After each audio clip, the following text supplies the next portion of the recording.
एक जिम्मेदार लड़की की अंतर्द्वंद्व और संघर्ष की कहानी। उमा एक समझदार और मेहनती लड़की थी। वह 9वीं कक्षा में पढ़ती थी और पढ़ाई में शुरू से ही अव्वल आती रही थी।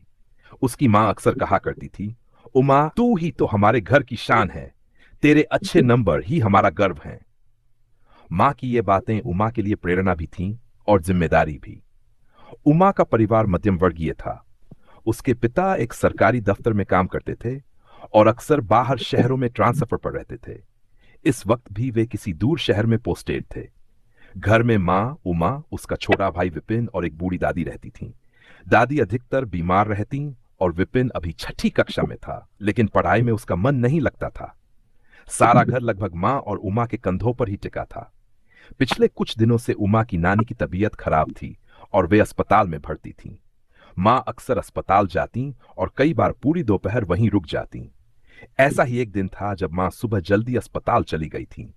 जाते जाते उन्होंने कहा, उमा बेटा देखना, दोपहर का खाना खुद बना लेना और भाई का भी ख्याल रखना, शायद देर हो जाए। उमा के लिए यह नई बात नहीं थी। वह पहले भी कई बार घर संभाल चुकी थी, लेकिन आज की बात कुछ अलग थी। अगले दिन उसकी गणित की परीक्षा थी, वही विषय जिसमें उसे मेहनत करनी पड़ती थी। वह सुबह से ही पढ़ाई में जुटी थी। वह चाहती थी कि आज का दिन शांतिपूर्वक बीते ताकि वह पूरी तैयारी कर सके। दोपहर के करीब उसके कमरे का दरवाजा खुला। उसका छोटा भाई विपिन अंदर आया। उसका चेहरा पसीने से भीगा हुआ था और कपड़े मिट्टी से सने थे। वह गुस्से में बोला, अरे उमा, तुम तो बस पढ़ती ही रहती हो, मुझे भूख से मरे जा रही है, कुछ खाने को नहीं मिलेगा क्या? उमा ने चौंक कर सिर उठाया और कहा, अभी तो सुबह खाया था ना, मैं पढ़ रही हूं, कल मेरी परीक्षा है। तो मैं सुबह से क्रिकेट खेल रहा हूं, कुछ खा लूं तो जान में जान आए। मां भी नहीं है, क्या तुम इतनी भी मदद नहीं कर सकती? विपिन की आवाज में शिकायत और झुंझलाहट थी। उमा ने गहरी सांस ली। वह जानती थी कि बहस करके समय और खराब होगा।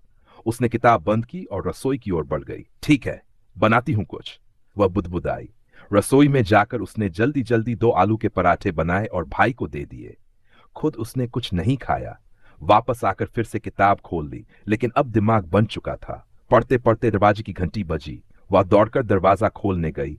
पड़ोस की शांति आंटी थीं। बिटिया, मां घर पर है क्या? उन्होंने पूछा। नहीं आंटी, अस्पताल गई हैं, उमा ने विनम्रता से जवाब दिया। अच्छा, तो ये लो, मां को दे देना। नानी की तबीयत अब कैसी है? उन्होंने एक डिब्बा पकड़ाते हुए पूछा।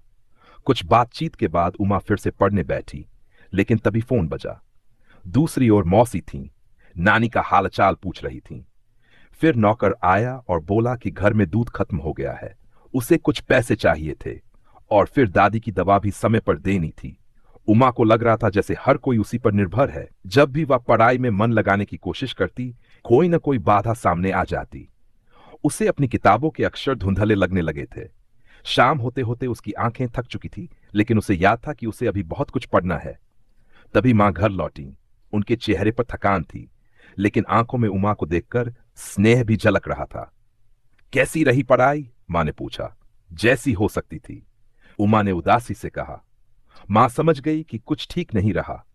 उन्होंने उमा को अपने पास बुलाया और उसके सिर पर हाथ फेरा। बेटा, मुझे माफ करना, मैं जानती हूं कि तुम पर बहुत ज्यादा बोझ आ गया है। उमा ने धीरे से कहा, मां, मैं आपकी मदद करना चाहती हूं, लेकिन पढ़ाई भी जरूरी है ना। कल मेरी गणित की परीक्षा है और मुझे डर लग रहा है। मां ने उसका चेहरा अपने हाथों में लिया और कहा, उमा, तू बहुत बहादुर है। परीक्षा तो जीवन की एक छोटी सी कसौटी है। तू इससे भी बड़ी लड़ाई लड़ रही है, जिम्मेदारी निभाने की। मैं जानती हूं तू दोनों में पास होगी।